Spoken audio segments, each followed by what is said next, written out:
ngcono kulento engiyishoyo. We were foreigners. We were foreigners in relation to Israel. We were foreigners.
Secondary ngalesa sikhathi nginga understand ukuthi kwakuthiwani kwakumnandi nje ukuyiculela kodwa sibonga uNkulunkulu ke bazalwane ukuthi thina siwuhlango olukhethekile uPriest obukhosi siyindlalifa zombuso wezulu ukusempeleni ke angizile ukuzoshumayela kodwa nje ngize namazwi okuhlakanipha ngicela sifunde izwi ke bazalwane lapha kuJoshua chapter 24 verse 15. Ngiyacela bamndosingehlise lana ngoba manje abantu engikhuluma nabo bazongizwa kahle manje ngithatha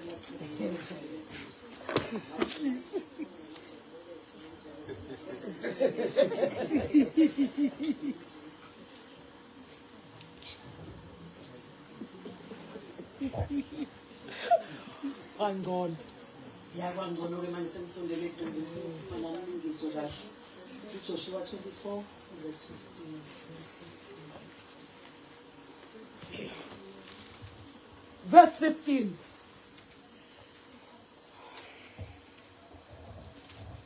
Uma kukubi emehlweni enu ukumkhonza uJehova khethani namuhla ukuthi ngubani eniyakumkhonza noma wonkulunkulu ababakhonzayo ihlo besangaphesheya komfula noma wonkulunkulu bama-Amori enihlala ezweni labo, kepha mina nendlu yami siyakumkhonza uSimakade. Siyakumkhonza ubani?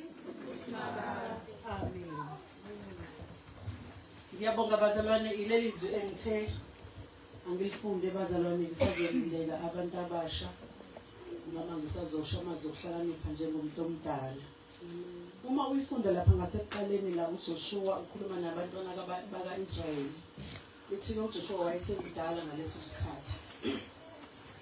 Ufika la ethi khona-ke uma kukubi emehlweni enu umkhonza uJehova, khethani namuhla ukuthi ubani niyakumkhonza. Uthi ngubani? Uthi-ke lapha ngasekuqaleni uJoshua wabiza abantwana baka-Israyeli ney'nhloli ney'nduna nababusi.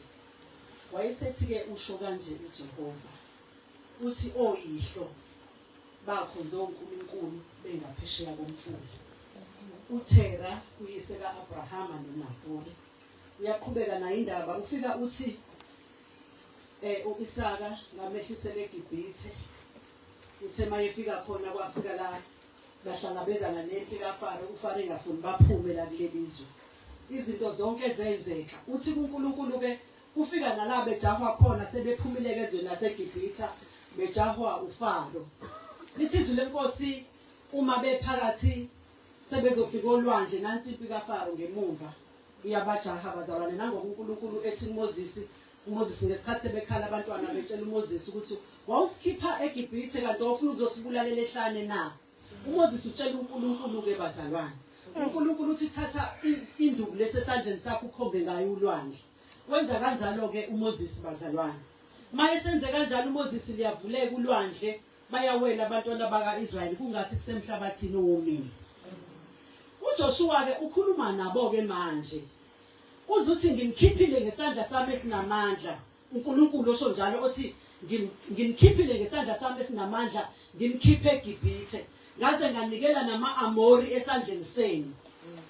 Uyaqhubeka uNkulunkulu uJoshua uthi uNkulunkulu unenzelele lezo imangaliso ezinjalo. Nihlale endlini eningazakhanga. Ukhuluma ngani-ke? Ukhuluma ngezwe laseKhanani. Ukuthi bafika yonke into isilungisiwe. Njengamanje nidle ivinini ningayitshalanga. Bafika yonke into isilungisiwe. uJoshua ulungisa lento, ulungiselela ukuthi ngoba yena usezofa. Uyabatshela-ke uthi uma kukube emehlweni enu khethani namuhla ukuthi ubani niyakumkhonza. Usho ukuthi njengoba ngizobe sengifile mina ngenzeki iphutha lokuthi niphinde nikhonza abanye onkulunkulu. Siyazi ukuthi abantwana baka-Israyeli ngesikhathi uMoses eyolanda ibhebhe zamatshe phezulu entabeni, lithi izwi lenkosi basala abantwana baka-Israyeli bayimisela ithole bakhonza lona. Okusho ukuthi uJoshua ukhuluma kahle nabantu abaziyo ukuthi umuntu uyahlupha bazalwane. Njengamanje ayikho into engakhulunyiwe, ayisekho into esontshela wona ukuthi ungakwenzi. Umuntu usenza into ngoba eyiphushelwa yinkanuko zakhe zimphushela kuleyo nto. Enolwazi lonke. Kodwa mina ngizothi namhlanje lithi izwi lenkosi khethani namuhla ukuthi ubani niyakumkhonza. Noma uNkulunkulu ababakhonzayo ihlo bese ngaphesheya komfula. Uthi kuJoshua kepha mina nendlu yami siyakumkhonza uJehova. Ziningi izinto ezikhulunywayo kubantu abasha, ezinye zibekwe gaxa, ezinye icashiswe ngoba kwenzela ukuthi kungathiwa siyahlambalaza esontweni. Kodwa nje ezinye izinto zibekwa zibe sobala. Mhlawumbe ke ngilinganise bazalwane, uma ngabe sizokhuluma esontweni sikhuluma ngepornography. Niyayazi bazalwane? Niyayazi? Aniyazi bazalwane? Laba abajwayele ama-social network, izinto ezitholakalayo lapho. Kuyabe ukuthi uyathanda ukungena lapho futhi ziyavaleka. Kodwa uma uthanda ukubuka uyabuka. Niyazi ukuthi angisho mina la esontweni, ngisho ngaphandle, cha ngisho la ekhaya. Ngisho izinto ezenzakalayo ukuthi kuyenzeka ukuthi umuntu akholwe. Kodwa abuke lezi zinto ukuze anelise imizwa yakhe. Thina njengabaholi sazi ukuthi hayi bandla Nkosi yami ukudlile ihamba kahle ivangeli lakhe. Kanti unomkhwenyana wasebusuku. Niyazazi lezo zinto abantu abantu. angasho ukuthi umkhulu wasebusuku kanti unonkosikazi ebusuku ngoba manje niyazi ukuthi makukhuluma isikhathi esiningi ushawa ngala kakhulu Yebo mama. nayibathi vele ayiphumile kahle la kuthina sohlango likhethekile impela kodwa imvamisa amakhulunywa ekhuluma nomuntu wesifazane engathi sonakala esikhulu umuntu wesifazane ngoba uzuzwe uthanda umfana nje ngeke uvele usuke uthanda umfana nje engakhulumanga lutho yena umfana okunezinto ayikhulumile Wele.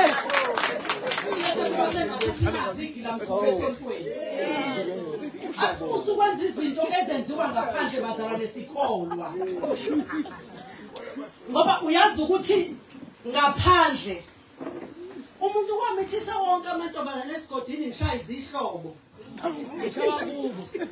awuyena sihlala ngisho inhlobo zakhe ayikhulelise zonke uma ngabe yena eseshadelwa ufaka ubhotha intombaza utshekisele eceleni zingaki ingana nazo ngaphandle wena wesifazane mangabune engane kuthiwa mvuma ingozi ibheyili ufaka ubhotha impilo nangaphakathi ayikaphumi ukazi ubhotha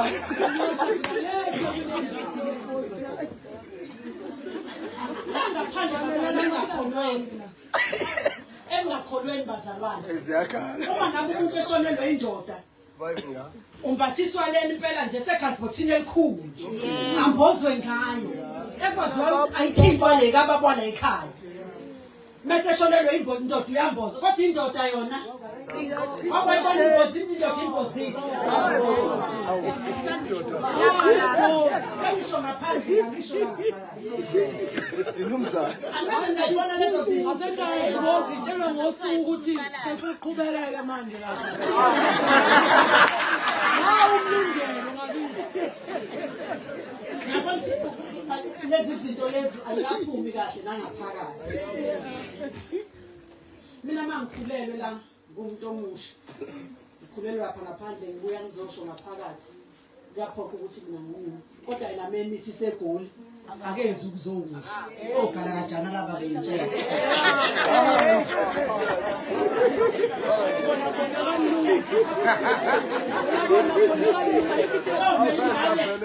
Siyovela ingane ngoba isiyovela ingane ngoba nakusethi uyagrade isefuna ukubonakala-ke ishayo sezeleni igraduate kube mayivela le ngane khayishada yena wefaka ubhothayo onefinje eceleni kodwa kuthina besifazane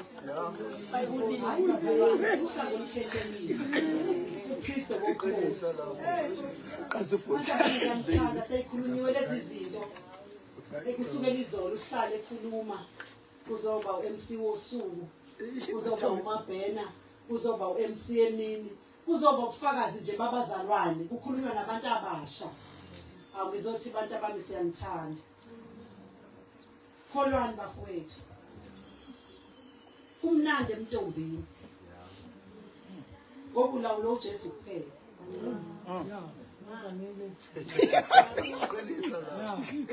la uJesu kuphela noma ngabe uyakholwa mengathandi nje ukuye esontweni nawe uzohlala oh salami okay Thina siyayo makhaya qhubeka abantu abamkholwayo niyazi ukuthi uSiyanda makwenzeka eshada noma eshadeni angisho ukuthi uSiyanda shada uyalinganisa ngobani nkosiyami Siyanda ungazungene inkanuko kube ngathi ushada ngoba sekushaya isikhathi kanti inkanuko lefaka uMambishop emphambili walinganisa ngayo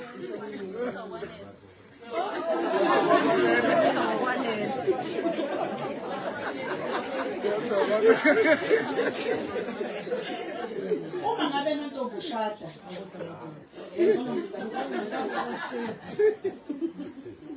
uma ngabe unontombi eshada ngimbozela.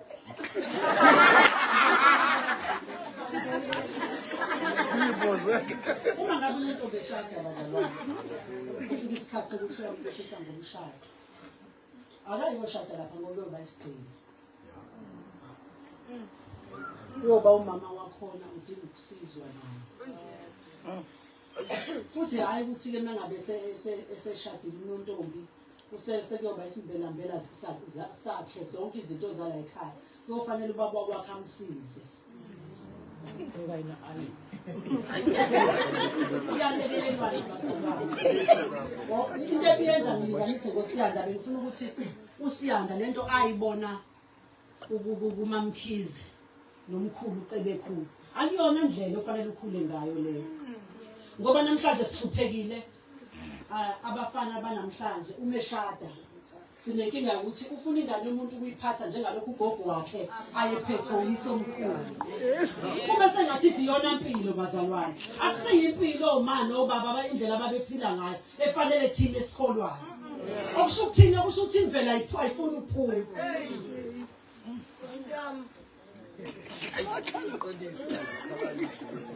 Ngisaluleka-ke labantwana laba bangakashadi noma bangakashadene ukuthi azingenzeki lezo zinto usawakhe hayibo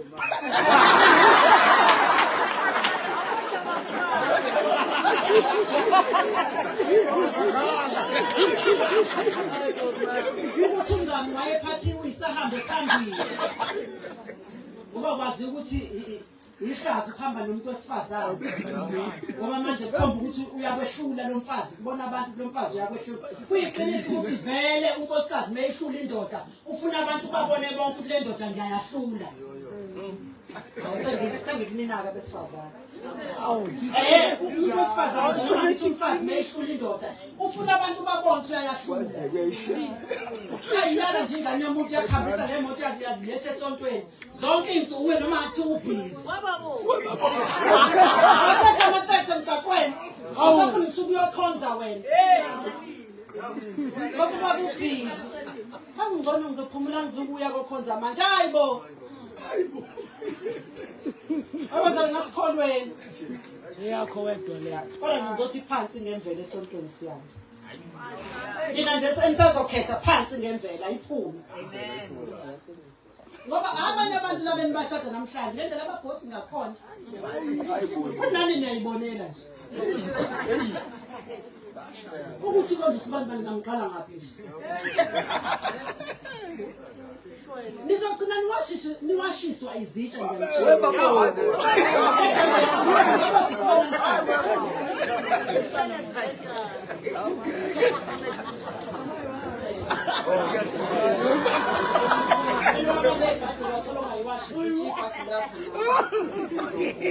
laba banenhlanhla bazothola babawashele izitsha akukumbi bazalwane Siyasizwana. Siyasizana. Umuntu umthande kodwa ufuna agqilazeke futhi. Siyosebenza ukuthi ingane ukuthi zime nekhanda phansi. Awubona bazalwane. Awubazalwane. So ukuthi ivike wena ubuka indaba noma seyiphelile.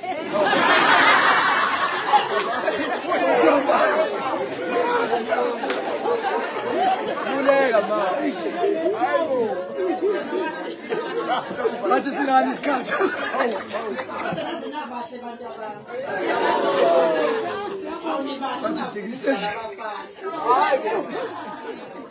Yazi nibahle kanjani? Uma nje ningahlala nentombi. Yebo. Nje nentombi lindele uJesu. Akunikeze into yakhe efanele wena. Yebo. Bathi uNkulunkulu uzomenzela umsizi onjengayo. Uthi umfundisi lokumbone ungoqo nje ukuthi nawe ungoqo. Ukube uyadedela nawe ngabe uyadedela. Hawu.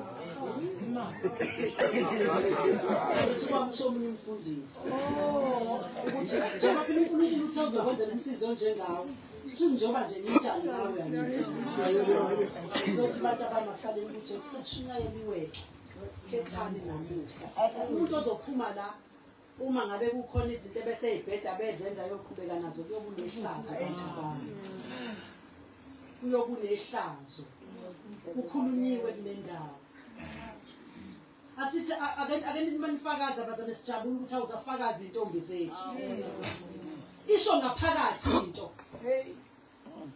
awulaze lafizo bazalwane ngaphandle thina sesingaphakathi ake senze show ukuthi noma kunzima kodwa nayi inhlambuluko bazalwane uyazi usathane kwayo inhlambuluko usevele wayingcolisa manje ngoba usidudla meshayisene nolungu maphumulo bathi bayilungisa indaba ulungu maphumulo makuya no-wrong usezoshathi osidudla nje bakuthanda kabi ukukhuluma ibingenaso isidingo sokuthi ikhulunywe lento bathanda kabi mina osisi nontombi abavele bayithulela kanti awuthi uthule naye ngoba ethi ulimele ngaphakathi yopha yasibona lesisilondana naso nontombi ngawo kodwa uthi ungcono yena kanti ungcono usidudla okhulumayo ngoba uzokwazi ngawo kulokhu uyilungisa ukuthi ake ngilungise ulimi lami ngoba mhlambe kunjena nje kungenxa yolimi lami asihlambulukeni abantu abasha abantu abasha lithi abahlambuluka ngithi nizohlambuluka abantu abami Amen. Hlambulukani abantu abami ukuze indlela ihambe kahle futhi nifike phambi kwenkosi uNkulunkulu ajabule ngani ngiyabonga kakhulu uJesu bazana siqhubekeni sikholwe amen.